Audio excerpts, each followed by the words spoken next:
The story of the Silk Road is the defining epic of the modern digital age, a grand narrative that intertwines radical philosophy, cryptography, state power, and human fallibility.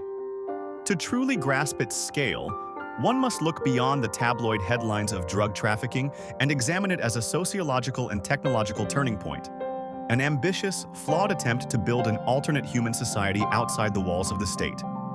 At the center of this saga is Ross Ulbricht, a man whose motivations were rooted not in greed, but in ideology. Long before he became known by his notorious moniker, Ross was an Eagle Scout, a brilliant physics student, and a passionate believer in libertarian philosophy, specifically the economic theories of the Austrian school and the concept of anarcho-capitalism. He believed that taxation was theft, that government intervention distorted natural human cooperation, and that the state's monopoly on force and regulation was the primary obstacle to human flourishing. During his college years and early 20s, Ross searched for a way to translate these abstract philosophical principles into practical reality. He envisioned a space where individuals could trade freely, communicate securely, and live without the invisible shackles of bureaucracy or moral policing. He wanted to prove that a free market could regulate itself through reputation, voluntary cooperation, and mathematical trust, entirely independent of any central authority. By 2010, the technological building blocks for this vision were finally falling into place. The first and most critical component was the Tor network. Originally developed by the United States Naval Research Laboratory to protect government communications, Tor routed internet traffic through a decentralized network of encrypted relays across the globe, effectively stripping away IP addresses and masking the physical locations of both users and servers. For the first time in history, digital infrastructure existed that could guarantee near-total anonymity. However, Tor alone was not enough. An anonymous marketplace required an anonymous medium of exchange. Traditional banking systems relied on identity, compliance, and state-backed fiat currencies that could be easily frozen, tracked, or blocked. The missing puzzle piece arrived with Bitcoin, which was then a nascent, obscure, cryptographic experiment launched by the pseudonymous Satoshi Nakamoto. To Ulbricht, Bitcoin was not merely a speculative asset. It was the lifeblood of his digital frontier, a currency that could move frictionlessly across borders without ever touching a commercial bank. In early 2011, operating out of a modest laptop, Ross integrated these technologies and launched the website that would change the world, the Silk Road. In its earliest days, the site was a quiet ghost town, little more than an academic curiosity on the fringes of the internet. But as word spread through encrypted forums and tech-savvy communities, it exploded into a cultural and economic phenomenon. It became the world's first darknet market, a sprawling, decentralized digital bazaar where buyers and sellers from every corner of the planet could trade goods in absolute secrecy. Under the pseudonym Dread Pirate Roberts, borrowed from the romantic pirate character in The Princess Bride, a persona intended to be passed down to suggest that the figure was an institution rather than a single individual, Ross acted as the benevolent dictator and architect of this new world. He didn't see himself as a criminal kingpin. He viewed himself as a pioneer of liberty, opening a frontier where people could reclaim their economic sovereignty. Ross curated the platform with meticulous care. Recognizing that absolute anonymity could easily breed rampant fraud and scams, he engineered an ecosystem rooted in trust. He introduced a sophisticated escrow system. When a buyer purchased an item, the Bitcoin was held securely by the Silk Road platform and was only released to the vendor after the buyer confirmed receipt. He instituted a robust reputation and review system, complete with star ratings and vendor feedback, mirroring the user experience of mainstream e-commerce giants like Amazon or eBay. For the first time in human history, an illicit transaction could be conducted with the smooth, professional convenience of modern retail. The marketplace grew at an exponential rate, expanding from a small-scale hobby into a multi-billion-dollar global enterprise that handled millions of dollars in transactions every single week.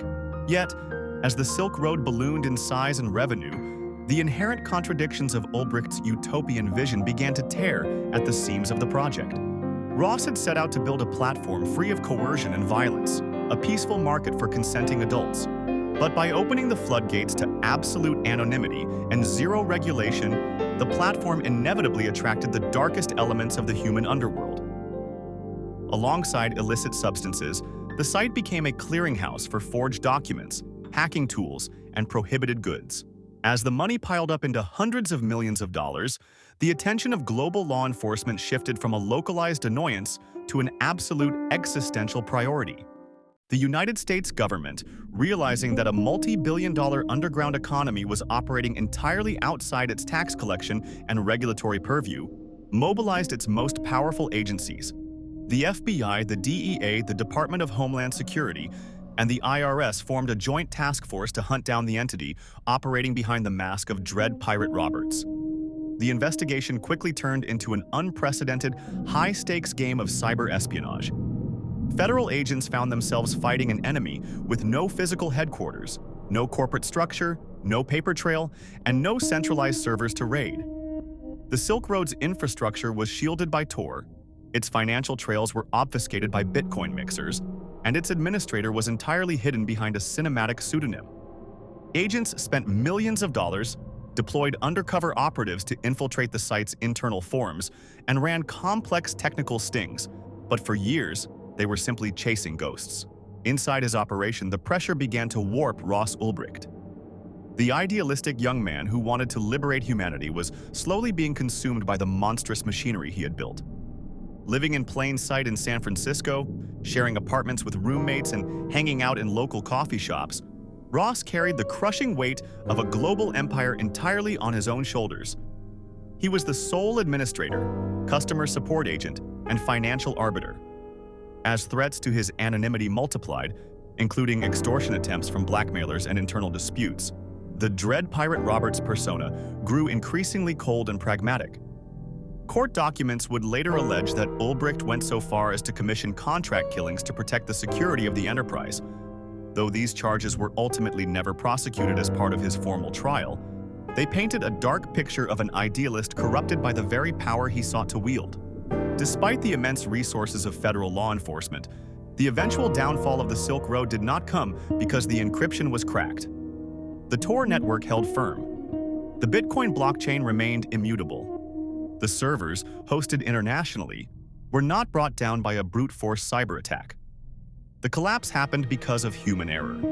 In the chaotic, desperate early days of the Silk Road in 2011, when Ross was desperately trying to bootstrap traffic and attract users, he had posted an inquiry on a public Bitcoin forum asking for advice on a startup he was building, linking his personal real-world email address, rossulbrichtgmail.com, directly to the promotional thread. It was a microscopic digital footprint, a fleeting moment of poor operational security buried deep within the archives of the internet. For years, that connection lay dormant, but as federal agents meticulously pieced together the digital breadcrumbs, running historical keyword searches and tracing the genealogical history of the site's earliest marketing efforts, they stumbled upon that single, fatal forum post. It was a thread so thin that it seemed impossible, but it was enough to anchor a real identity to a phantom. Agents traced the digital signature back to San Francisco.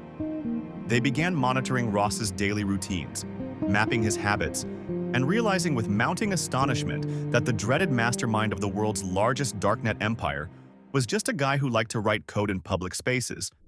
The end came on a quiet afternoon on October 2, 2013, inside the Glen Park branch of the San Francisco Public Library. Ross was sitting at a wooden table, his laptop open, deeply immersed in managing the back-end administration panel of the Silk Road. He was logged in as the Dread Pirate Roberts, actively overseeing the chaotic flow of global commerce. He felt secure, believing he was hidden behind layers of public Wi-Fi and encryption. The federal agents didn't burst through the doors with tactical gear or flashbangs. They executed a brilliantly simple social engineering trap. Two agents staged a loud, aggressive domestic argument right next to Ross's table, creating an instant scene of high drama and public distraction. As Ross instinctively turned his head to see what was happening, a third agent lunged forward and snatched the open laptop from his hands, before he could press the keystrokes to execute a pre-written script that would encrypt and wipe the hard drive. In that single quiet moment inside a municipal library, the most infamous digital empire in human history evaporated. The subsequent legal battle turned Ross Ulbricht into a global symbol. His trial in a New York federal court was a media spectacle that debated the boundaries of the digital frontier. The judge threw the book at him, handing down a sentence of 2 life terms plus 40 years without the possibility of parole, a punishment typically reserved for violent terrorists and mass murderers, designed explicitly to send a chilling message to the burgeoning tech underground. To the state and its prosecutors, Ross was a dangerous criminal who built a supermarket for poison and malice, a menace to public safety who deserved to spend the rest of his life behind bars. To his supporters, libertarians, and privacy advocates, he was a political prisoner, a martyr for human freedom who was crushed by an insecure government, terrified of losing its monopoly on money and control. The legacy of the Silk Road remains a haunting, multi-layered paradox. It proved beyond a shadow of a doubt that decentralized, borderless networks could organize human economic activity on a massive scale without the permission of governments or banks. It acted as the explosive catalyst that introduced millions of people to cryptocurrency, proving that digital assets possessed real-world utility long before Wall Street took notice. Yet, it also stands as the ultimate cautionary tale of the digital age. It demonstrated that while cutting-edge cryptography can successfully shield data from the state, it can never protect us from our own human flaws, our moments of carelessness, and the psychological weight of playing God in the shadows. Today, the Silk Road is the foundational myth of the Web3 ecosystem. It forced every government, central bank, and regulatory body on Earth to wake up to the reality that the old world of physical borders and gate-kept finance was dying, rapidly being replaced by a cryptographic reality. Ross Ulbricht sits in a federal prison cell, watching the world he helped birth evolve without him. Whether he is viewed as a reckless criminal or a tragic pioneer, his story forces us to confront the fundamental question of our era. In a world dominated by code, algorithms, and digital sovereignty, what is the true price of human freedom, and who gets to decide how we trade our lives?